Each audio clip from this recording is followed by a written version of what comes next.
I think people are going to open the magazine and they're going to see that there's a feature on Mike Lee, and they're going to sort of wonder why. I mean, this is a guy with only 9 professional fights, never been on a pay-per-view. He's not a champion. He's really a fighter that's early in his developmental stages, and I don't even think there's even a consensus that this is a guy who's necessarily going to be a champion. When they pitched us on the Mike Lee story, it was actually a couple of months ago. It was before he had the Subway ad, and they said, well, he's got this interesting stuff going on. Well, what was interesting was he's a Notre Dame grad. He had won the Bengal bouts at Notre Dame, which is a big fundraising thing. He'd won it 3 times in his weight class, and here he was building a career in the top-ranked stable, and he was going back to Notre Dame to fight at the top of a charity event.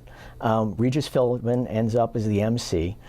He mentions it on his show, and all of a sudden, this Mike Lee is a little bit more than an undercard fighter. One of the interesting things was Mike Lee, Notre Dame grad, is able to actually market himself to Notre Dame grads. So a Notre Dame booster club or a Notre Dame fan club in Phoenix might hop on a plane and go 12 guys go off to Vegas and watch him fight on an undercard.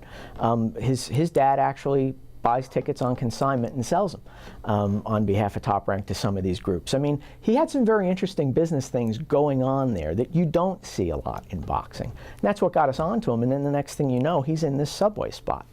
Subway was another Notre Dame connection. Tony Pace, who's the chief marketing officer at Subway, is a Notre Dame guy. And Tony Pace will swear up and down that he would have done this whether Mike Lee was a Notre Dame guy or not. And he liked the way he looked. Everything about it was a great idea. But the fact is, he probably wouldn't have had coffee with him to find out his story if he had not been a Notre Dame grad. And that's how they got together. They met in a Starbucks in Manhattan, and people can read more about that in the story and how it came together. But it's interesting.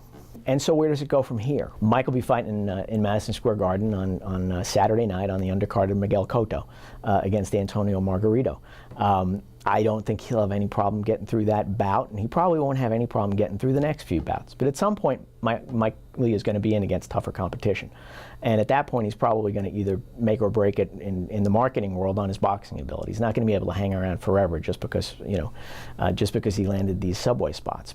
And for now, it's Mike Lee's heading in the right direction. But everybody involved in boxing knows that that can turn really on the flip of a coin.